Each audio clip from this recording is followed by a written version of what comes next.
నమస్తే.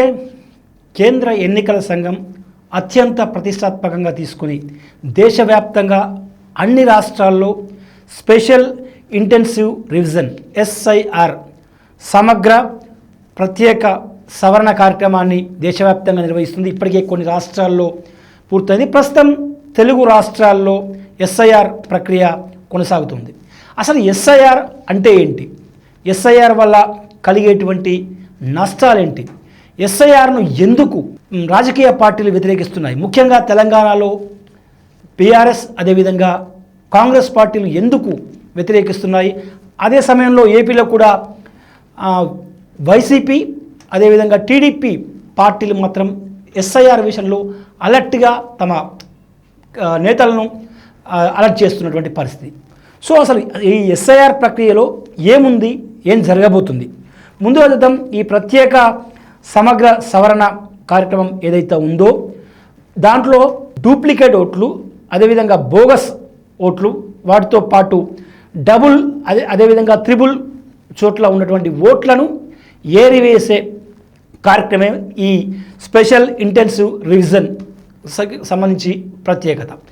ఇప్పటికే దేశవ్యాప్తంగా అనేక చోట్ల అంటే అనేక రాష్ట్రాల్లో రోహింగ్యాలు, బంగ్లాదేశ్ నుంచి వచ్చినటువంటి వాళ్ళు, ఇతరత్ర అక్రమ వలసదారులు ఉన్నారని చెప్పి కూడా పెద్ద ఎత్తున ఆరోపణలు వస్తున్న నేపథ్యంలో ఈ కార్యక్రమానికి కేంద్ర ఎన్నికల సంఘం శ్రీకారం చుట్టింది. అయితే రాజకీయ పార్టీలు భయపడడానికి ప్రధాన కారణం కేంద్ర ప్రభుత్వం కనుసన్నల్లో ఎలక్షన్ కమిషన్ కొన్ని లక్షల ఓట్లు అంటే ప్రతి రాష్ట్రంలో అంటే కొన్ని లక్షల ఓట్లు అర్హులైన వారికి కూడా ఏరివేత చేస్తుంది అనేది రాజకీయ పార్టీలు చేస్తున్నటువంటి ప్రధాన ఆరోపణ.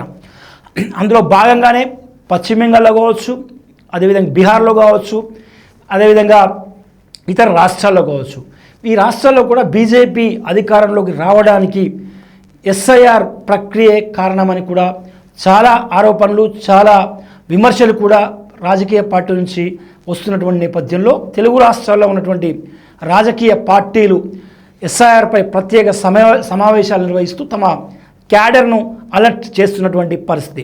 ఇక బోగస్ ఓట్ల ఏరివేత.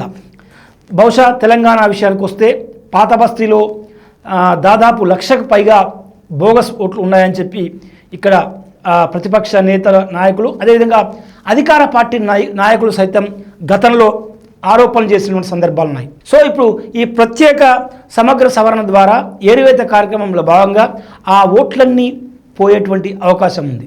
ఇక దాంతోపాటు ఒకే వ్యక్తికి 2 చోట్ల ఐదారు 3 చోట్ల ఓటు కలిగి ఉన్నటువంటి సందర్భాలు తెలుగు రాష్ట్రాల్లో కాదు దేశంలోనే చాలా ఉన్నాయి. ఇప్పుడు హైదరాబాద్లో నివసించేటువంటి ఏపీ ప్రజలకు అక్కడ వాళ్ళ సొంతూరులో అట్ దట్ సేమ్ టైం హైదరాబాద్లో కూడా ఓటు హక్కు కలిగి ఉన్నారు.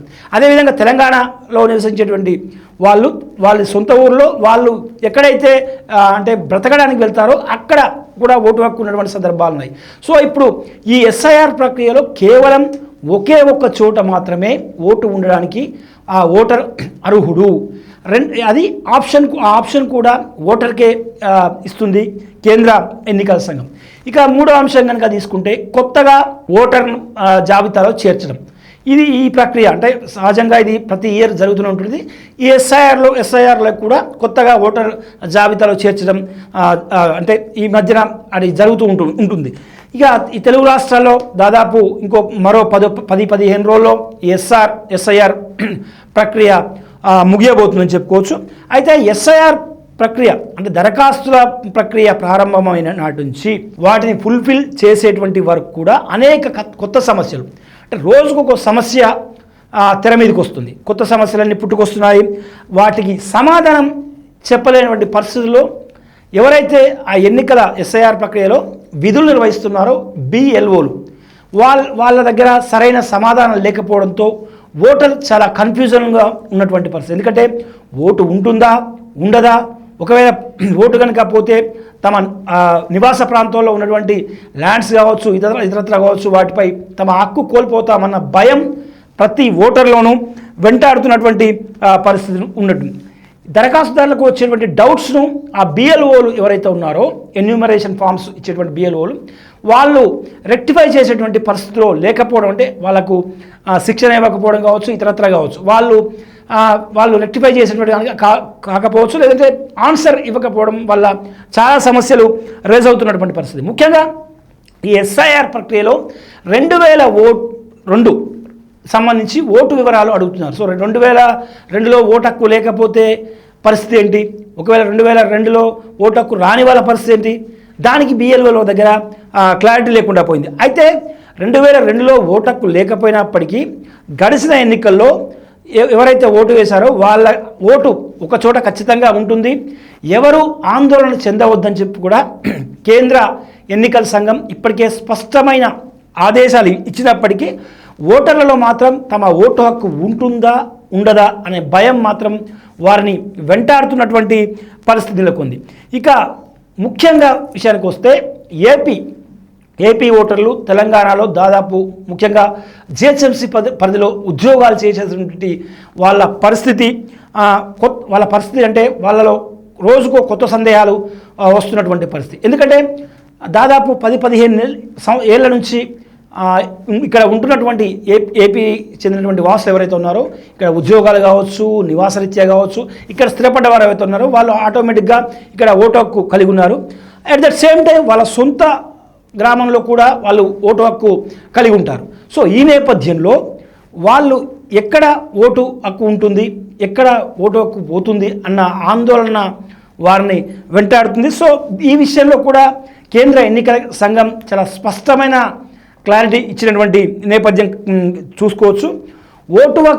ఓటు హక్కు అయితే ఎవరైతే కలిగి ఉన్నారో ఏపీకి చెందిన వారు కావచ్చు, అదే ఏపీ చెందిన వారికి హైదరాబాద్లో తెలంగాణలో ఎక్కడైనా కావచ్చు, తెలంగాణ ప్రజలు ఇతర ప్రాంతాల్లో అంటే ఎక్కడ డబుల్ ఓటు కనుక ఉన్నట్లయితే ఒక వ్యక్తికి ఒకే ఓటు మాత్రమే ఉంటుందనేది ఈసీ స్పష్టమైన ఆదేశాలు ఇప్పటికే ఇచ్చినటువంటి నేపథ్యంలో ఆ ఒక్క ఓటు ఎక్కడ ఒక వ్యక్తికి ఎగ్జాంపుల్గా 3 చోట్ల ఓటు ఉందనుకోండి, అందులో ఆ 3 చోట్ల ఎక్కడ ఓటు హక్కు వినియోగించుకుంటాడు, మిగతా 2 ఓట్లు ఎక్కడ తీసివేయాలన్నది ఆ ఓటర్ ఇష్టం, ఆ ఓటర్ ఇష్టానుసారంగా జరిగేటువంటి ప్రక్రియ.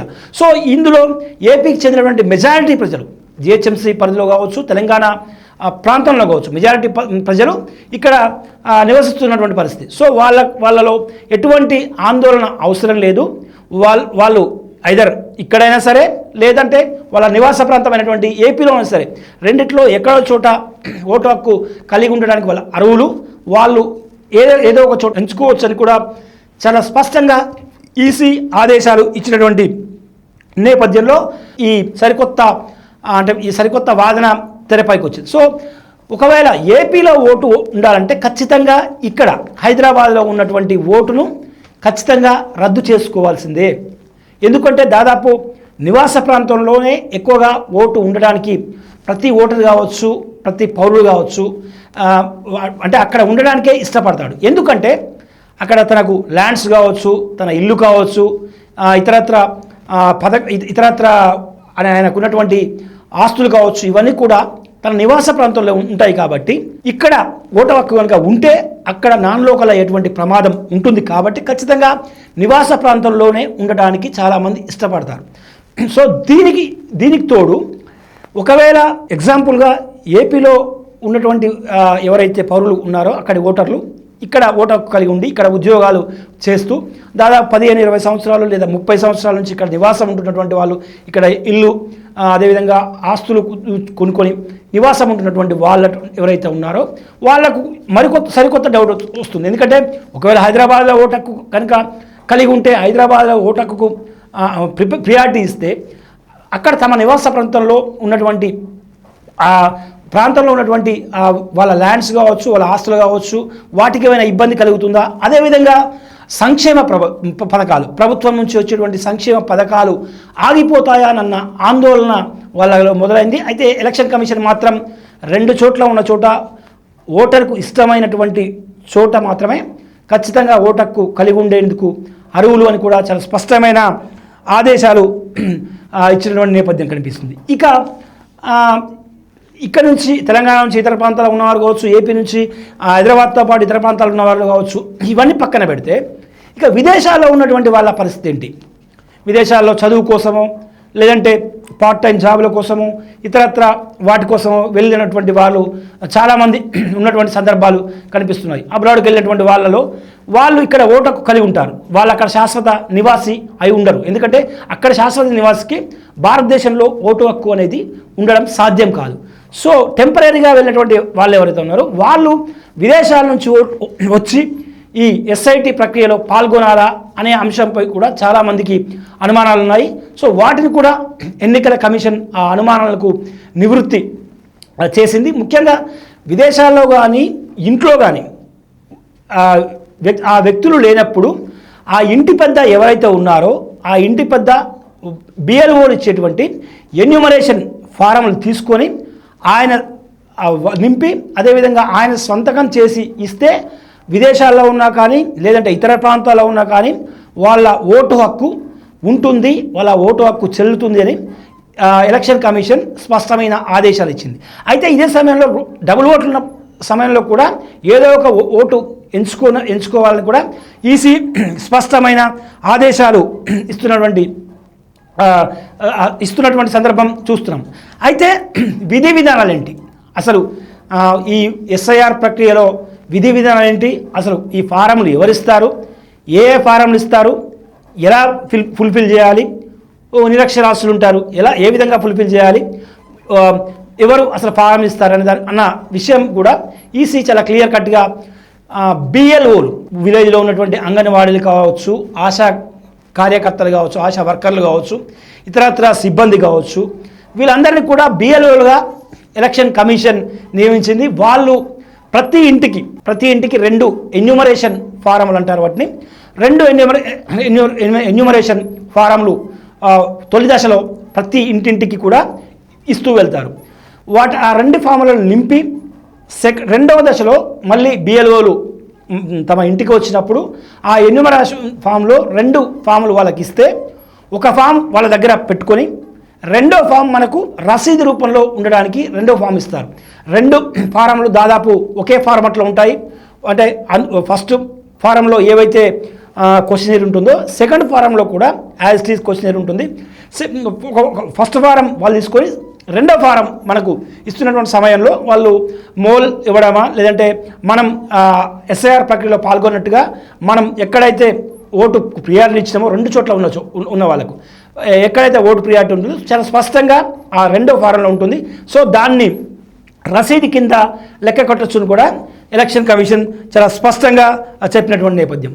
ఇక కొత్త ఓటర్లకు అవకాశం ఇప్పటివరకు అంటే సహజంగా ప్రతి ఇయర్ 2 సార్లు కొత్త ఓటర్లకు ఎలక్షన్ కమిషన్ అవకాశం ఇస్తుంటుంది. ఇక అయితే లోకల్ బాడీ ఎలక్షన్స్ కావచ్చు లేదంటే సాధారణ ఎన్నికలు కావచ్చు వీటికైతే ఒక 6 నెలల ముందు నుంచే ఆ ప్రక్రియ కొనసాగుతుంది. 18 సంవత్సరాల నిండిన యువకులు ఎవరైనా సరే ఆ ఓటు హక్కు తీసుకోవచ్చు. సరే ఇప్పుడు కూడా ఎస్ఐఆర్ ప్రక్రియలో కూడా ఎవరైతే ఉన్నారో మేజర్ వయసు కలిగినటువంటి వాళ్ళకు కొత్త ఓటర్లుగా అవకాశం ఎస్ఐఆర్ ప్రక్రియలో కల్పిస్తున్నది. ప్రస్తుతం నివసిస్తున్నటువంటి చిరునామా ఆధారంగా కొత్త